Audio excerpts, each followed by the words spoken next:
Hey guys, this is Mike with Rolling Note Music, and I woke up to some interesting news this morning. Now, this is kind of on the heels of another little wake up call that I got back on, I want to say like Saturday or Sunday. I noticed that there was a post or a YouTube video or something that had stated that Waves, the plugin company, had gone subscription only.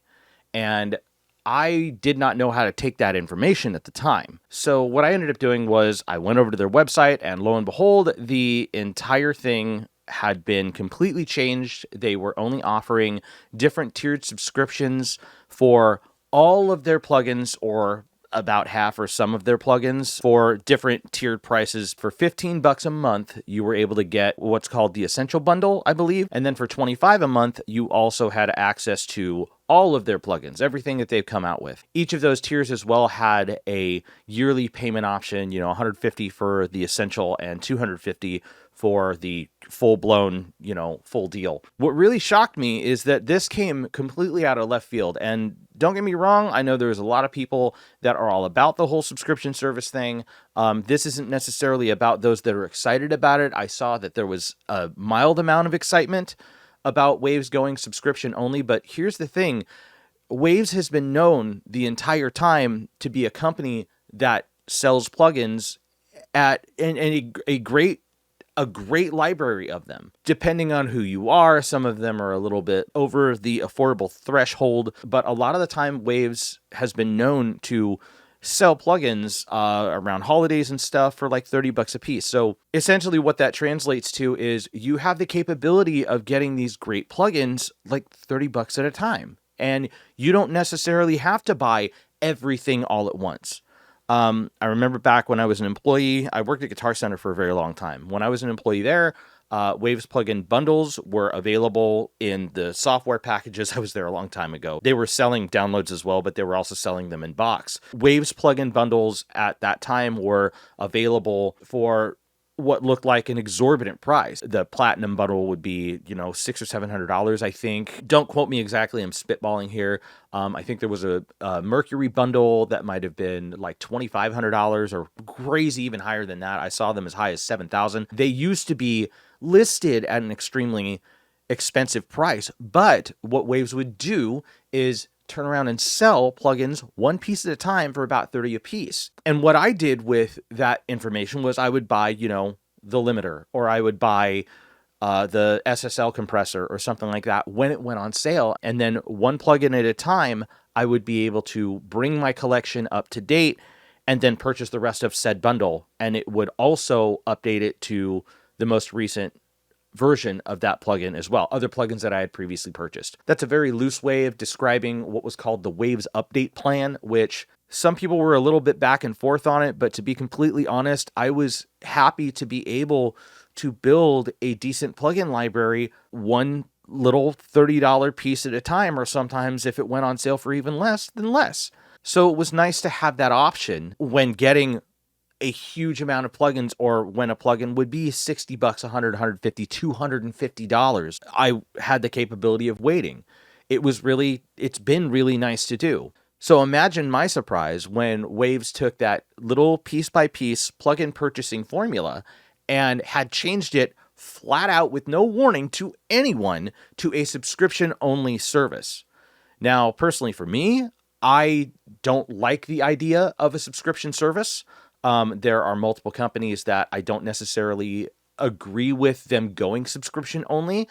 And I'm not trying to throw out hate on any of these companies at all. Like I'm saying, sometimes it's for some, it's for others. It's their business to do what they want to do. It's their prerogative. Like they own this stuff. So if Adobe does it or Avid does it with their Pro Tools, then that's their prerogative. And there are other alternatives. There is alternative software. I don't use Pro Tools. I'm even certified in Pro Tools. I was certified in Pro Tools 9, Pro Tools 10. Yeah, it's been quite some time. It's been years since that came out, but that was one of the programs I learned in college because it was the industry standard at the time. However, Pro Tools being changed to a subscription-only formula gives a little bit of a convenience to those that may only need it for a specific project, like to purchase for 1 month. But I tend to gravitate away from that when I want a software that I own right out that I don't necessarily need to update or upgrade. It's not like I buy a new computer every year. It's not like I have to run consistent, constant updates on my recording system.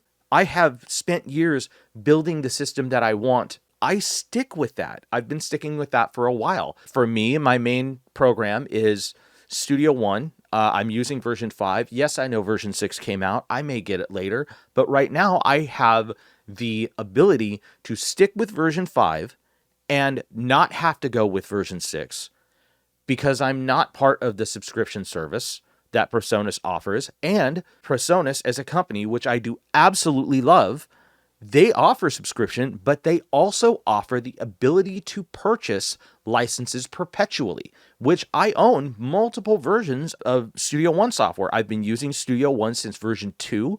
I bought it at version 2. I bought it at version 3. I bought it at version 4, and either the artist or the professional, I have purchased some of their interfaces. I've used some of those. They're great interfaces, but the point is that I'm trying to get, I digress a little bit, that one should be able to purchase the license to a program if that has been available for such a long time, especially when you build a customer base around the capability to purchase a software license once and use it for as long as it is valid. Now, for those that upgrade their computer, yeah, like if you upgrade your computer and that version of an older version of software is no longer compatible with it and you need to update to that, I completely understand that. And I'm not trying to necessarily backtrack here.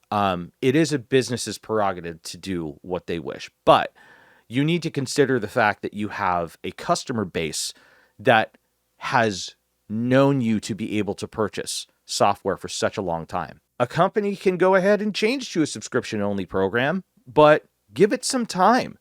When Adobe did it, they gave a full warning, I think like 6 months, maybe a year. They said, hey, this version of After Effects or Premiere or Audition is the last version of this. It's going to be like that. As we continue forward, we're going to go subscription-based only. That's the only way you're going to get it. And they gave a fair warning to their customer base to allow that to happen. And yes, there were some positive reactions. There were some negative reactions. It depends on the opinion of the person involved, of the customer as well. And that's one thing you got to be able to listen to. And that's actually kind of the point where I'm getting to right now. So I took a look at the Waves website after a Facebook post notified me of a bit of a change of plans. And the reason why this happened was the customer feedback to Waves just straight changing their entire business format. A lot of people considered it to be a slap in the face. A lot of people were going to swear off Waves, and they did this specifically on their forum. I did see it. I can't really find access to it now. I don't know if it's still there. It probably is.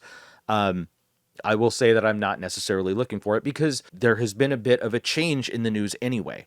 Due to this customer feedback, well, it looks like Waves customers definitely were loud enough for Waves to listen.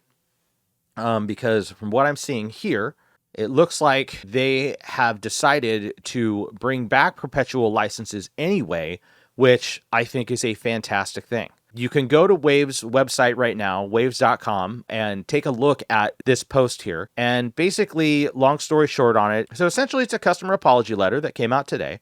And I definitely consider this to be great news. I am very glad that they're going to still be doing the plugin purchase capability. Who knows whether or not they're going to concentrate on doing the whole seasonal sales thing or holiday sales thing that they tend to do where, you know, they get $30 plugin blowouts and that kind of stuff. I have no clue whether or not they're going to still do that, but I am very, very happy that they were able to listen to their customer base and bring back this very, very important feature that's pretty much been their entire business model for as long as everyone's known them. And these guys are great. This is a great, groundbreaking plugin company that has done a ton. It has made a huge splash in the audio production field. Honestly, like, I'm just glad that that they were able to do this. They didn't necessarily have to do this. So I'm going to give them props at least on that for doing that. Now, there's no news as to when exactly the Perpetual plugin license purchase option will be made available again. I think they're working on revamping their website and resetting up their inventory to allow for that.